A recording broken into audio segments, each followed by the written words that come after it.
네, 오늘 말씀 나누기 전에 저번 주에 나누었던 말씀 잠깐 복습하고 오늘 말씀 나누겠습니다.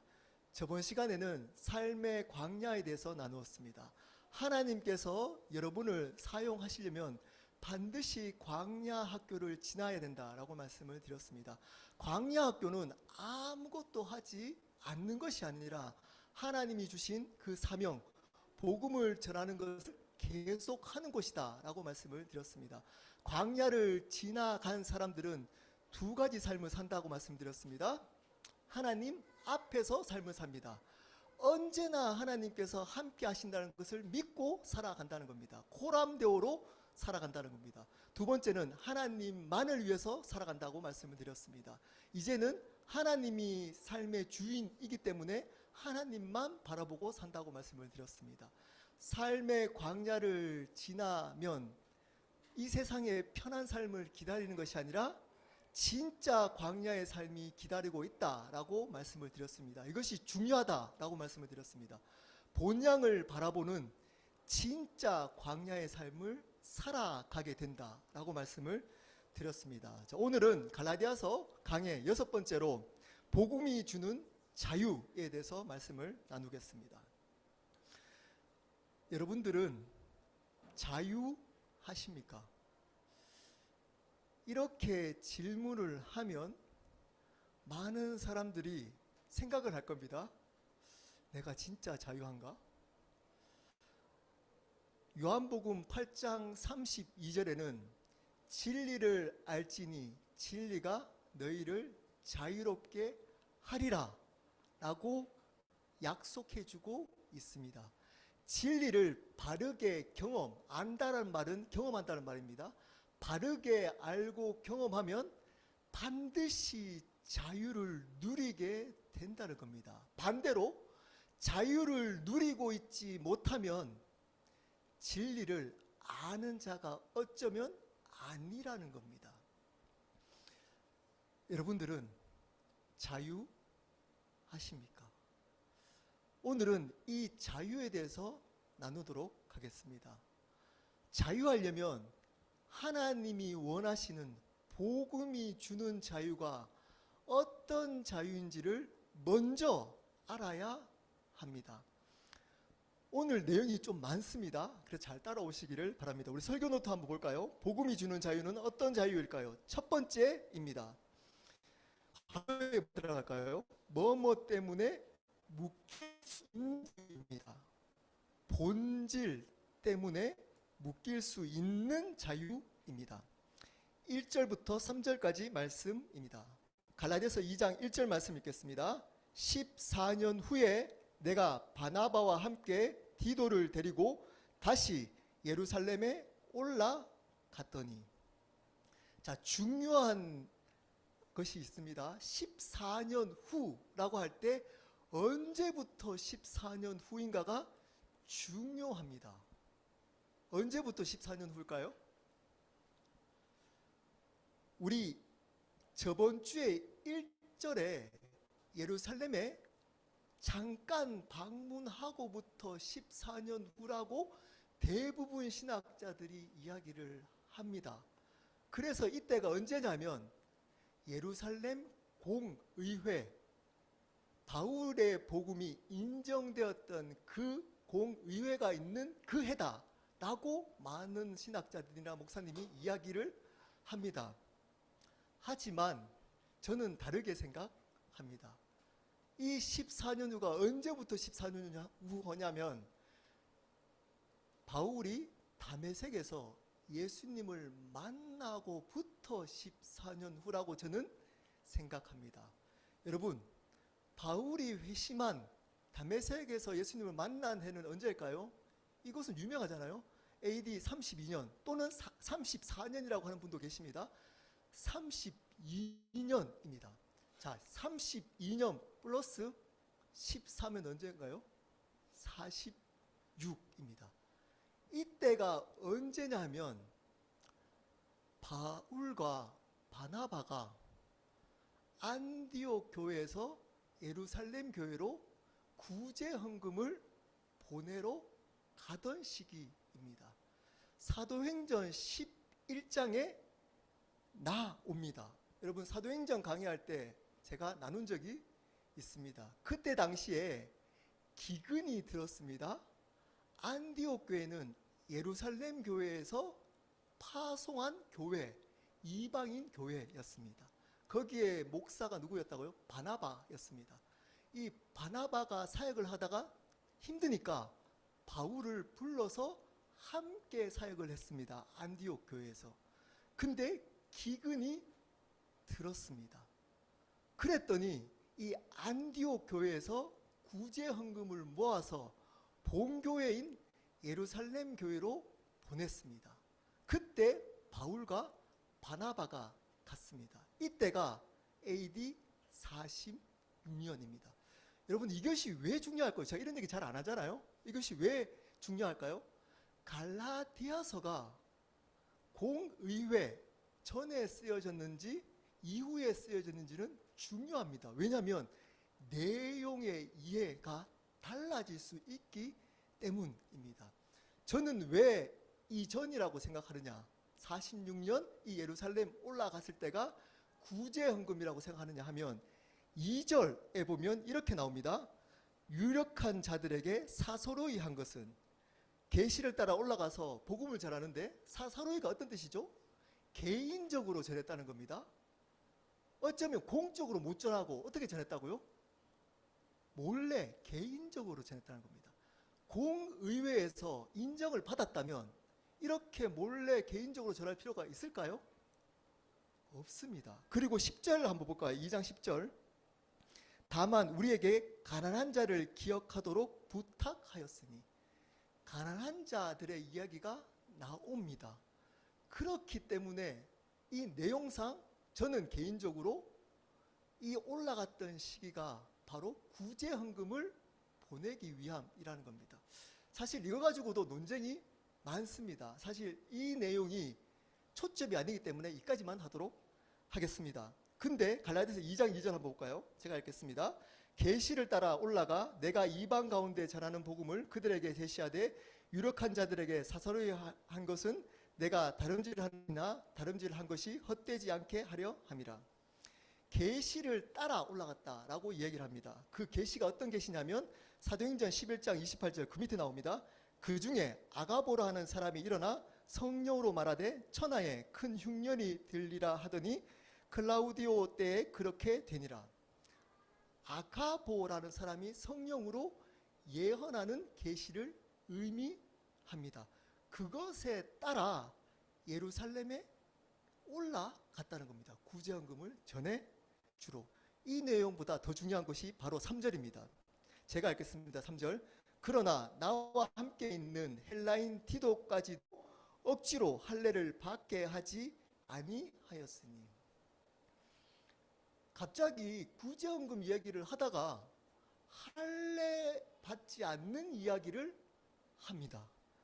디도에게 억지로 할례를 받게 하지 않았다는 겁니다. 여러분, 디도가 이방이었다. 헬라 사람입니다. 그러므로 이방인은, 만약에 이방인들은 어떻게 돼야 되죠? 유대인의 관습에 따라 할례를 받아 유대인들이 인정을 합니다. 근데 의도적으로 이 디도에게는 할례를 하지 않았다는 겁니다. 억지로 하지 않았다는 말은 할 수 있는데 의도적으로 하지 않았다는 겁니다. 여러분, 왜 안 했을까요? 할례를 왜 안 했을까요? 이 할례를 안 한 이유가 중요합니다. 복음은 오직 은혜로만 가능한데 거짓 교사들이 어떻게 전했다고요? 할례를 함께 받아야 그 복음이 온전해져서 구원을 받을 수 있다라고 주장을 한 겁니다. 그래서 의도적으로 그것이 아니다, 할례가 필요 없고 오직 이방인도 믿음으로 은혜로 구원을 받는다는 것을 어필하기 위함입니다. 자, 이것까지는 여러분 다 아시죠?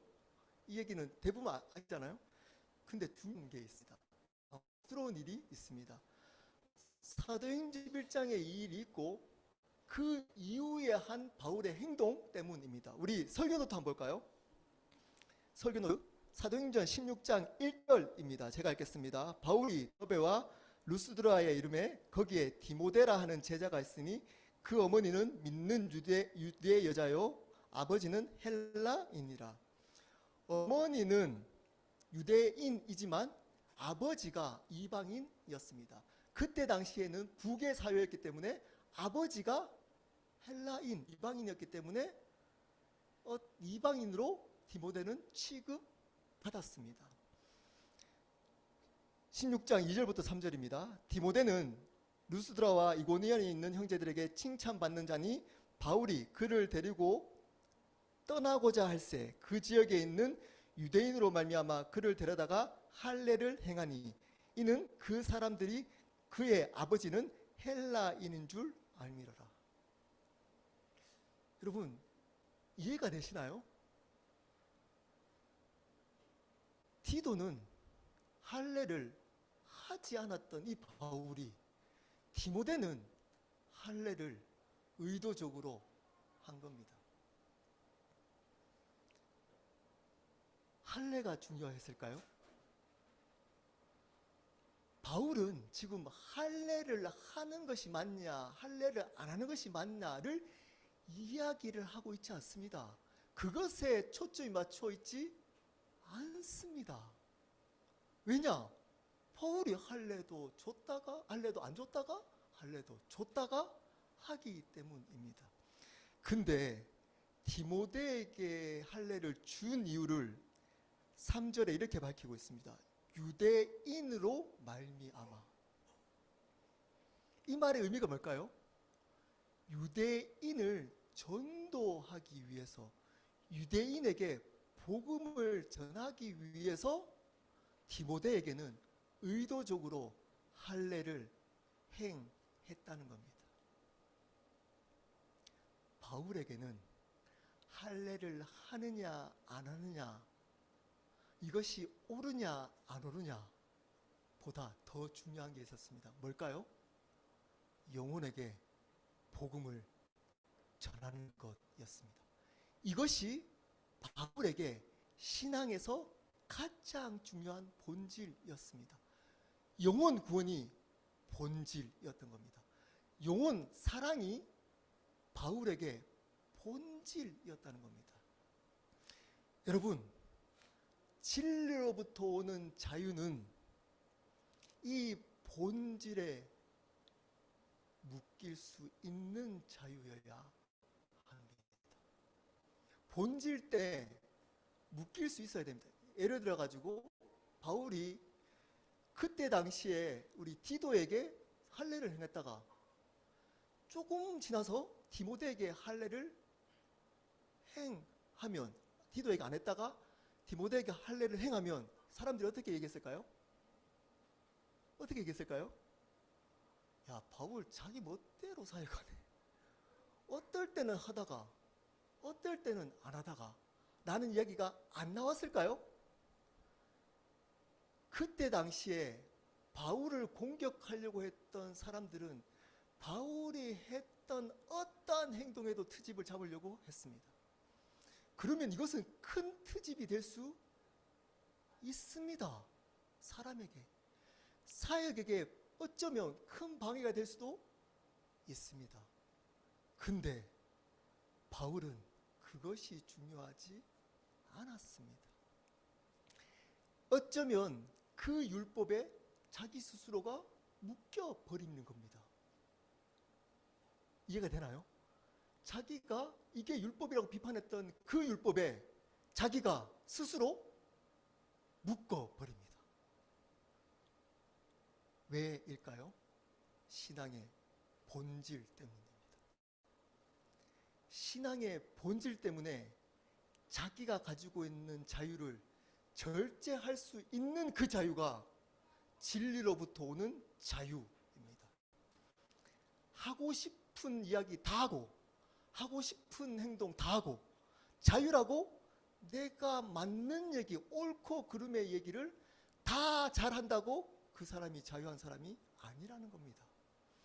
그 이야기를 했을 때 영혼을 사랑하느냐, 영혼을 살리느냐, 영혼에게 복음이 흘러가느냐의 기준으로 그 자유를 절제하고 통제할 수 있는 그 자유가 진짜 진리로부터 오는 자유라는 겁니다. 거기에 대해서 바울은 일관성이 있습니다. 우리 고린도 전서 8장 13절, 고린도 전서 8장은 고기 먹는 문제로 논쟁이 있었습니다. 어떤 일일까요? 그때 당시에 시장에서 판매했던 고기들은 거의 대부분은 우상에게 드렸던 고기였습니다. 근데 어떤 그리스도인이 그 고기를 아무렇지 않게 먹는 겁니다. 그랬더니 그것을 어떤 사람이 보고 비판합니다. 여러분 생각 어떠신가요? 우상에게 바친 고기를 먹어도 될까요? 안 될까요? 다르게 한번 얘기해 보겠습니다. 절에 공양했던 음식들 있잖아요. 절 음식을 먹어도 될까요? 안 될까요? 네, 됩니다.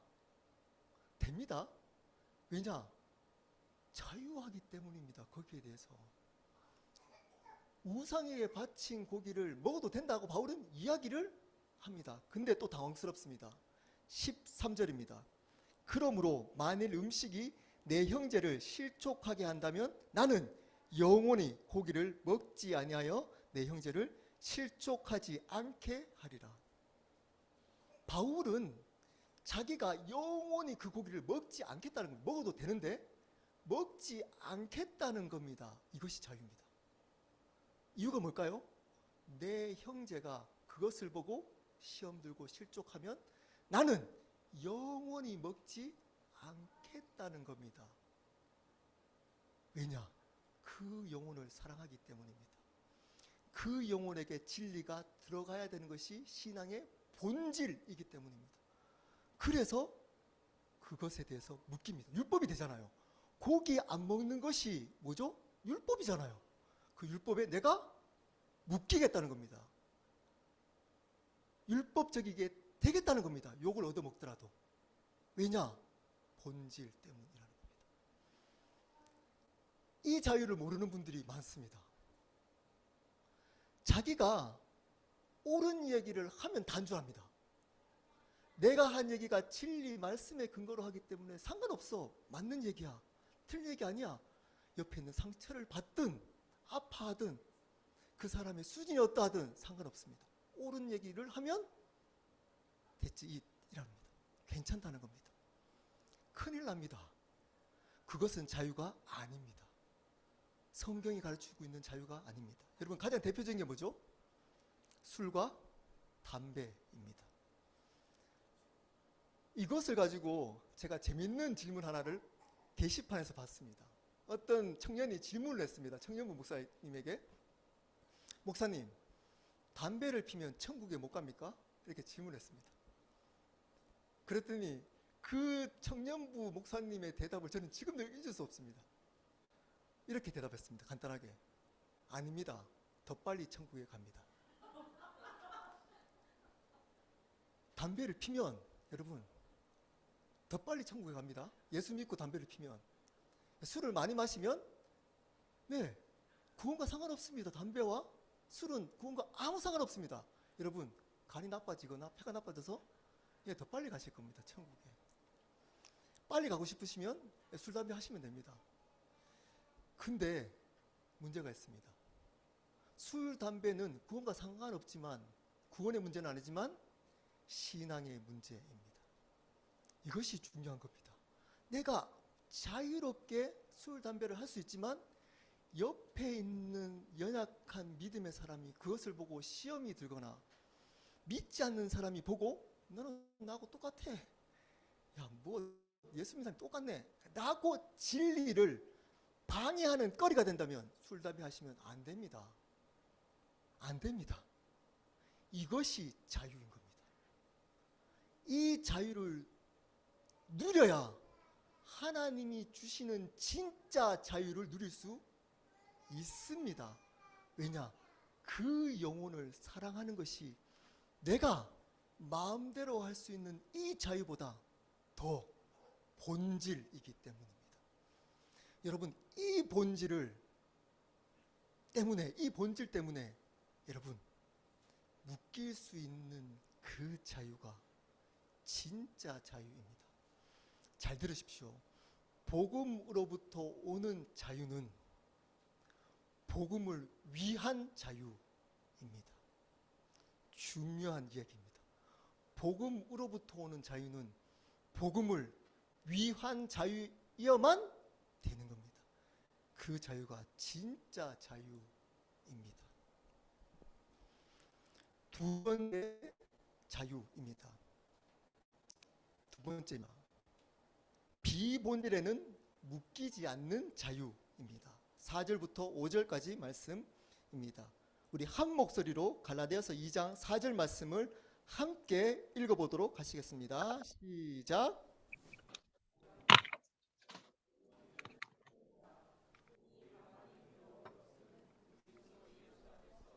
우리가 가진 자유를 엿보고 우리를 종으로 삼고자 함이로되, 이는 이유를 이야기를 합니다. 앞에 디도에게 할례를 주지 않았던 그 이유를 이야기를 해주고 있습니다. 이는 가만히 거짓 형제들 때문이라는 겁니다. 더 정확하게 얘기하면 거짓 형제들이 전한 가짜 복음 때문이라는 겁니다. 거기에는 할례가 더 첨가되어야지만 복음이 완성된다라고 했기 때문에 의도적으로 디도에게 할례를 하지 않았다는 겁니다. 근데 이 거짓 교사들이 거짓 복음을 전하는 이유가 중요합니다. 이렇게 표현합니다. 그리스도 예수 안에서 우리가 가진 자유를 엿보고 우리를 종으로 삼고자 함이로되. 재미있는, 의미 있는 표현입니다. 바울은 의도적으로 이렇게 표현한 겁니다. 이렇게 표현할 수 있습니다. 제일 쉬운 표현이 어떤 표현일까요? 이 거짓 교사들이 진짜 복음을 왜곡시키려고 하기 때문입니다. 라고 표현하는 것이 더 명확하고 확실한 표현입니다. 근데 어떻게 표현하고 있나요? 그리스도 예수 안에 있는 우리의 자유를 박탈해서 가져가서 어떻게 한다고요? 종으로 삼고자 함이라는 겁니다. 이 말의 의미가 뭘까요? 여러분 생각해 보십시오. 왜 이렇게 표현했을까요? 진리에서 가장 중요한 게 뭐라고요? 자유라는 겁니다. 사단이 거짓 복음, 잘못된 복음, 왜곡시키려고 하는 궁극적인 이유가, 가장 중요한 이유가 뭐라고요? 진리 안에 있는 자유, 가장 중요한 그 자유를 뺏어버리면 그 사람은 아무런 복음의 능력이 없어진다는 겁니다. 그래서 어떻게 만든다고요? 종으로 끌고 간다는 겁니다. 그만큼 자유는 중요하다는 겁니다. 진리에서, 바울이 생각하는 진리에서 가장 중요한 진리로부터 오는 은혜, 증표가 뭐라고요? 자유라는 겁니다. 근데 사단은 거짓 복음을 전해서 그 자유를 뺏어가 버립니다. 다시 한번 질문합니다. 여러분, 자유하십니까? 복음 외에는, 복음으로부터 오는 영원한 생명을 전하는 것 외에는 모든 것은 비본질입니다. 자유하십시오. 비본질입니다. 자유하십시오. 돈으로부터 자유하십시오. 상처로부터 자유하십시오. 죄로부터는 두려움, 죽음으로부터 자유하십시오. 사람의 인정으로부터 자유하십시오. 사람의 눈으로부터 자유하십시오. 행복해져야만 한다는 것으로부터 자유하십시오. 여기에 묶여 있다면 사람이나 행복이나 건강이나 돈이나 죄나 이런 것부터, 이 세상으로부터, 이 세상의 것들은 이 세상 것들로부터는 영향력으로부터 묶여 있다면 여러분은 진리를 모르는 겁니다.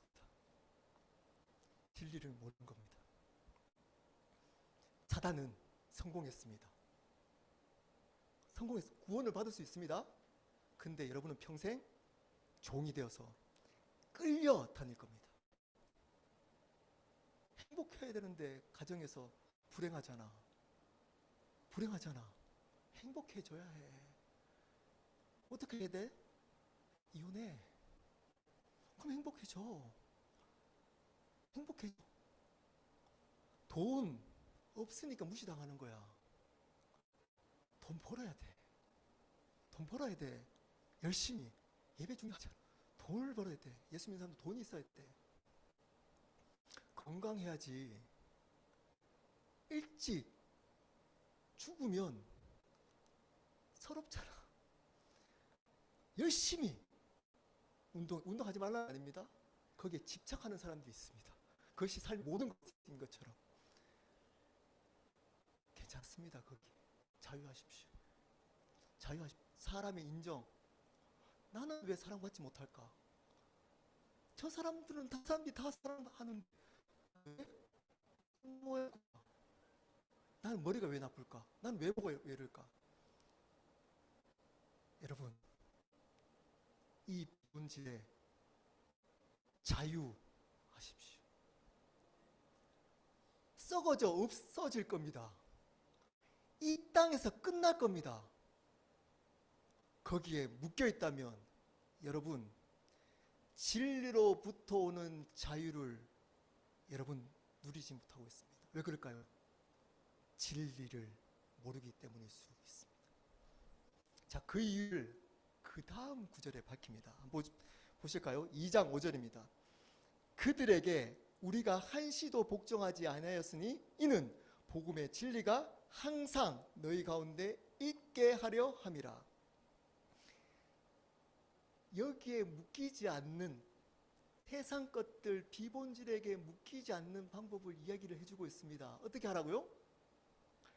한시도, 어떤 상황 속에서도 그 거짓 메시지, 거짓 복음, 세상의 메시지에 복종, 굴복하지 말라는 겁니다. 다른 말로 타협하지 말라는 겁니다. 가짜 복음, 가짜 메시지, 이 세상의 메시지에 타협하지 말라는 겁니다. 어떤 상황 속에서도 한시도. 그래야 진리가 우리 마음 가운데 머물러 있게 된다는 겁니다.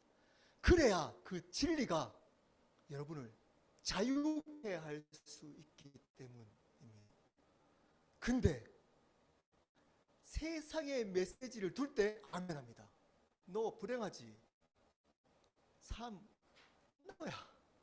야, 너 뭐해? 그래서 인정 못 받지 사람들한테? 너 인생은 너무 불행한 거야. 그럼 어떻게 한다고요? 그 사람은? 아멘 한다고요. 굴복하는 겁니다. 돈이 최고야. 돈을 쫓아 살아가야 돼. 그래야 무시당하지 않아. 성공해야 돼. 좋은 직장 가지고 좋은 집을 살고 좋은 차를 몰고 다녀야 돼. 세상 사람들한테 인정받아야 돼. 존경받아야 돼. 라고 메시지를 줄 때 어떻게 한다고요? 아멘 한다는 겁니다. 목사인 저에게 어떤 메시지를 줄까요? 네, 성공하라는 겁니다. 목회.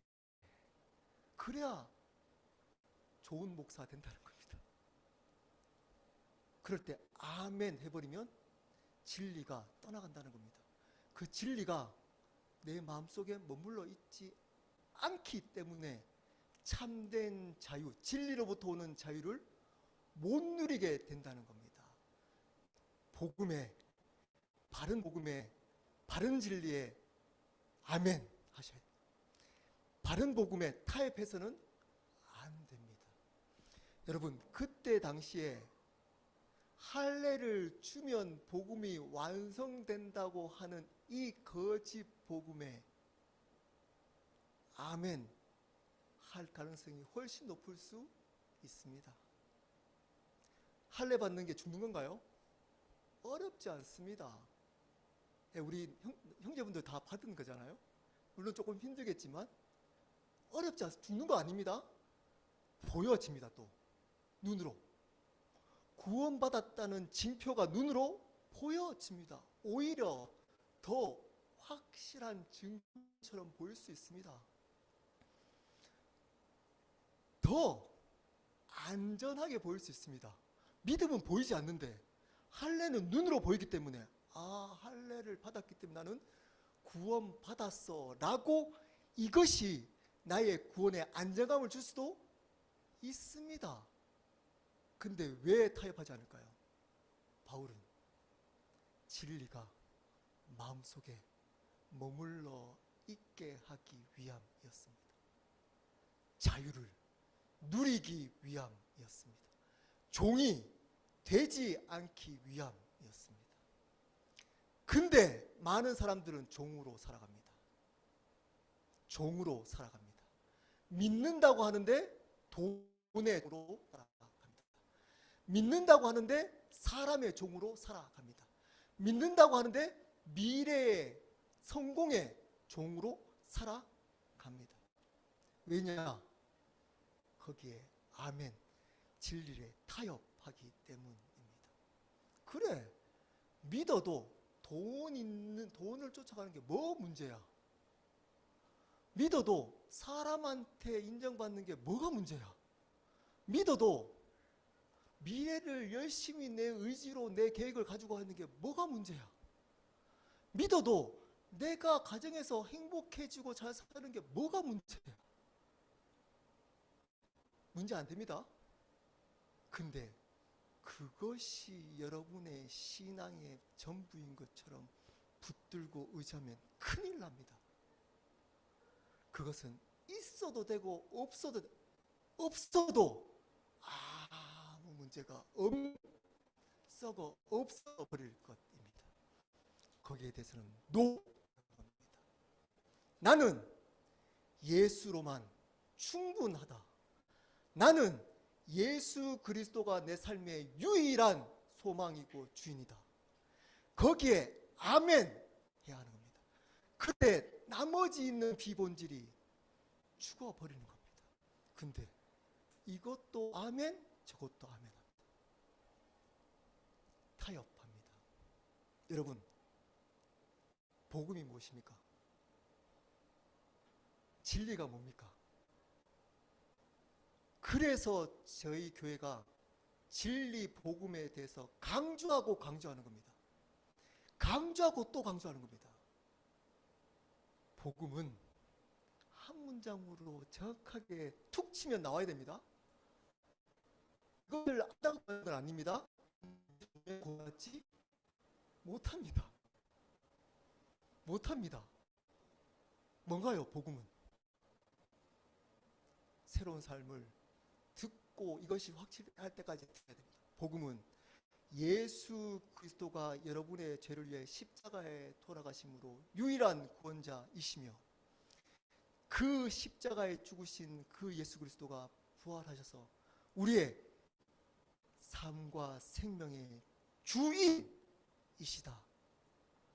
이것을 믿는 것, 즉 그 예수님을 영접하면 그 예수님을 위해 살기로 결단했을 때 구원받는다는 것이 큰 복음입니다. 이게 하나를 빼버리는 것에 타협하면 큰일 납니다. 뭘까요? 사는 주인을 구원받았어. 행복해져. 그걸로 예수님이 널 도와주실 거야. 구원도 받고 이 세상에 성공하고, 구원도 나중에 받고 이 세상의 성공도 누리고. 노해야 합니다. 노해야 됩니다. 예수 그리스도는 그 십자가의 길을 걸어가는 그 삶에 아멘 해야 하는 겁니다. 그럴 때 그 진리가 여러분을 자유케 합니다. 그 진리가 여러분이 내가 자유해지겠다, 나 이길래 의지를 들여서 이겨서 자유해지는 게 아니고, 그럴 때 노할 때 그 진리가 여러분을 자유케 만듭니다. 모든 복음과 복음이 아닌 비본질로부터 오는 그 모든 것으로부터 자유케 만듭니다. 그 자유가 진짜 자유입니다. 말씀을 마무리하도록 하겠습니다. 세 번째 질문입니다. 여러분 솔직하게 여러분에게 질문해 보십시오. 나는 정말 자유한가? 돈, 사람, 건강, 명예, 성공, 인정, 그것을 위해 진리를 이용하고 있지 않습니까? 종된 겁니다. 종된 겁니다. 이러한 묶여있는 사람들이, 그 묶여있는 것들이 많아지는 것을 어쩌면 성공이라고 가르치고 있습니다. 아닙니다. 가진 것 없어도 괜찮습니다. 건강하지 않아도 괜찮습니다. 머리가 나빠도 괜찮다니까요. 직업이 좋지 않아도 괜찮습니다.